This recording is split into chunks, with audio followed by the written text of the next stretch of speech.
Hello, bachcho. Let's read the question. Question says three rods of copper, brass, and steel are welded together to form a Y-shaped structure. Area of cross section of each rod is 4 centimeters square. End of copper rod is maintained at 100 degrees Celsius, whereas end of brass and steel are kept at 0 degrees Celsius. Lengths of copper, brass, and steel rods are 46, 13, and 12 centimeters respectively. The rods are thermally insulated from the surrounding except at ends. Thermal conductivity of copper, brass, and steel are 0.92, 0.26, and 0.12 in CGS units respectively. Rate of heat flow through copper rod is. तो suppose ये हमारी copper rod है और ये हमारी हो गई दो डिफरेंट रॉड्स। इसको हमने माना है 100 डिग्री सेल्सियस पर, ये है 0 डिग्री सेल्सियस पर, ये भी 0 डिग्री सेल्सियस पर। अब हमें मालूम है यहाँ जो भी थर्मल ट्रांसफर होगा that will go into these two conductors. तो हम मान सकते हैं ये क्योंकि 0 0 पर हैं तो ये बेसिकली एक तरीके से सीरीज और दो पैरेलल का नेटवर्क आ गया।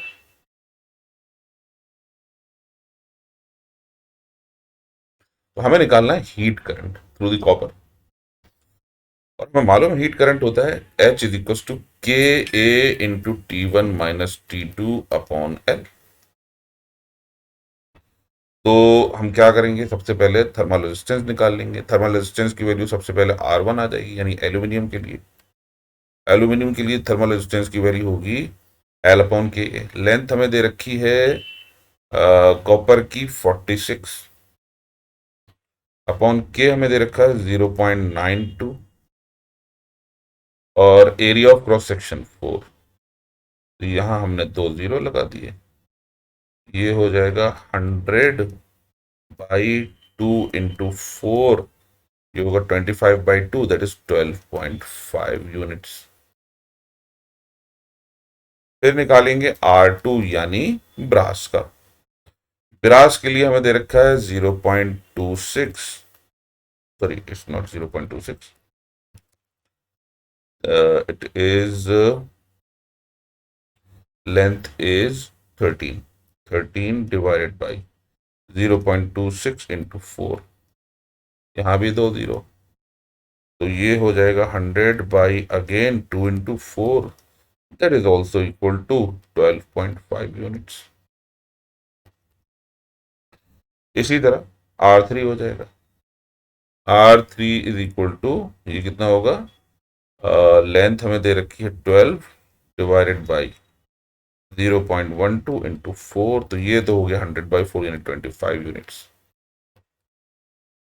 अब ये दोनों तो पैरेलल में है, ये दोनों पैरेलल में है, इसका मतलब इनका इक्विवेलेंट रेजिस्टेंस कितना हो जाएगा, thermal resistance is equal to 25 into 12.5 divided by 37.5। चलिए एक डेसिमल हटा देते हैं, कितना हो जाएगा ये 125 बाई, ये होगा 12 एंड 315 हो जाएगा नीचे। ऑलराइट, तो यहाँ हो जाएगा 5 से फिर जाएगा तो ये हो जाएगा 25/3। ये थर्मल रेजिस्टेंस हो गया 25/3।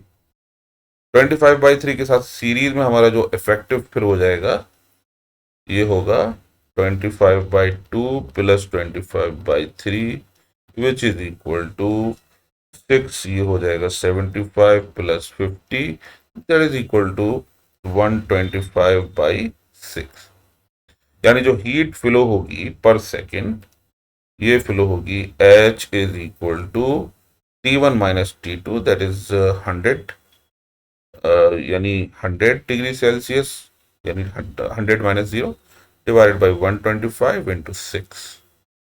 ये हो जाएगा 4, ये होगा 5, 24/5, ये हो जाएगा 4.8 कैलोरीज पर second, which is option 3. I hope you understood the solution. Thank you.